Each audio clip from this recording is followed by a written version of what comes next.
Good morning. I'm having a mindful walk this morning in a field near me, which is also sort of surrounded by these lovely forests. And my imagination just goes riot when I come to places like this because I just imagine the fairies and everything. So even better when I'm on a walk with children because then, makes me look not too weird. Anyway, I'm here having a walk with two dogs. One's mine, one's my niece's dog. And it's just beautiful. And actually just up ahead of me is this gorgeous cornfield. I haven't been here for quite a while. So the last time I came, none of this was this was all maybe planted, but not, it hadn't grown. And now I'll show you, hold on. Just show you the cornfield because it just looks so rich.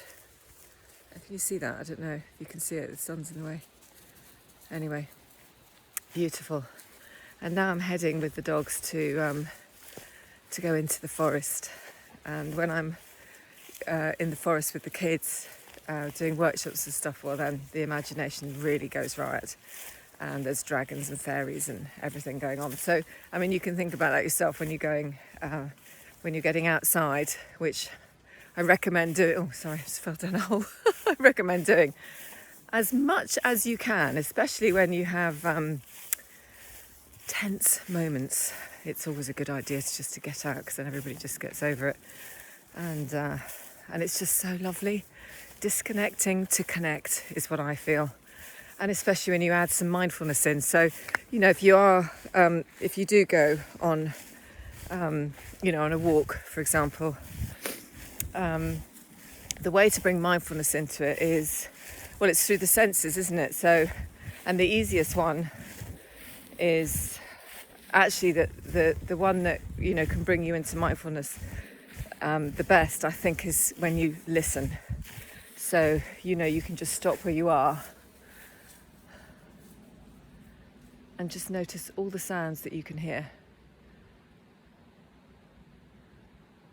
So I can hear birds, I can hear an aeroplane, I can hear the dog panting.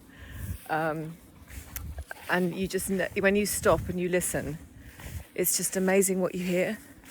And when you're in that moment, when you do stop, when you do listen, and when you get your kids to do the same, you're in the now moment. You're not in the future, in the past, in whatever. You're just right here, right now.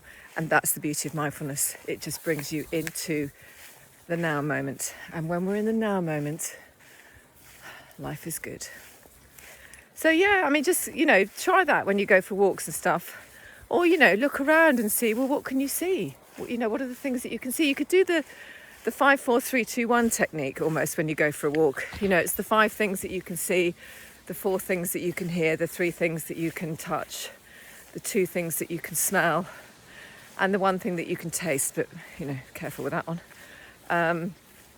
So, yeah, it's so good for the soul. It's so good for diffusing conflicts and just having fun and getting away from technology as well, which is what I mean. Disconnect to connect.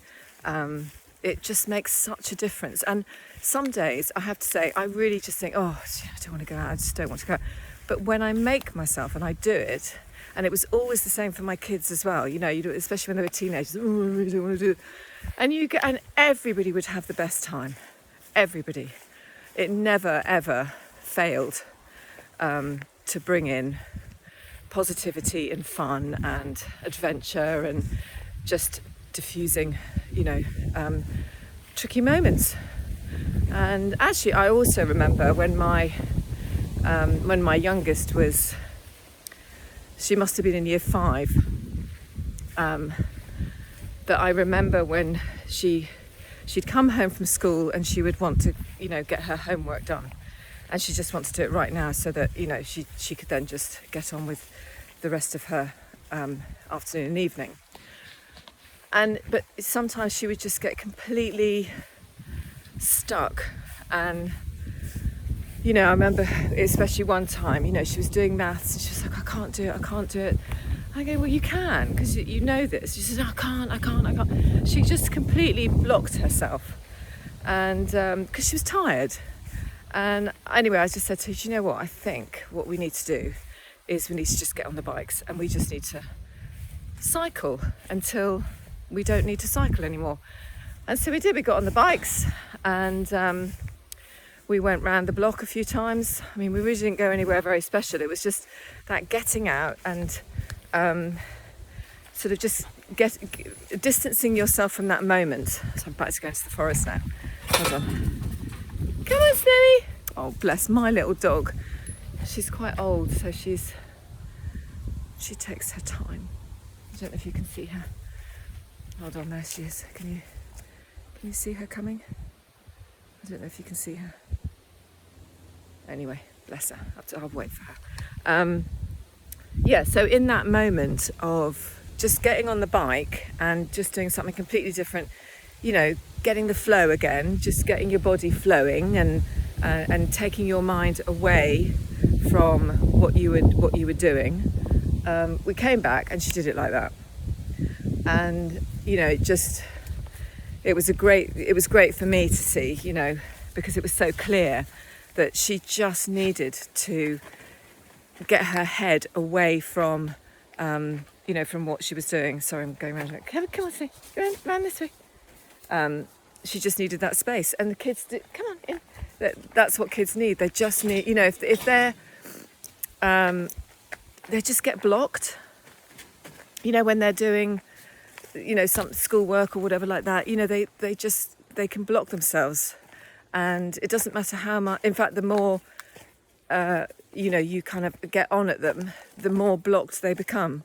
And I know, because that was me, and I was always getting blocked at school. So that's another reason to get out. Is just to change perception, change the mood, disconnect from what you were doing, and I guess it's the same for us when we're working. You know, sometimes you just get so bombarded and bogged down with it all that you just, you know, it's a reset. So I'm not going to bang on anymore because I'm kind of repeating myself. But get out into nature, and with the little ones, bring in the magic. They love it. I mean, and it ends up being so, you know, so exciting, and you know, just imagining, you know, getting them to close their eyes and imagining, you know, the fairies and the dragons and everything else, and riding on the back of bumblebees and stuff. I don't know, just, you know, anyway, I leave it to you, to what you do, but get out into nature. Disconnect to connect.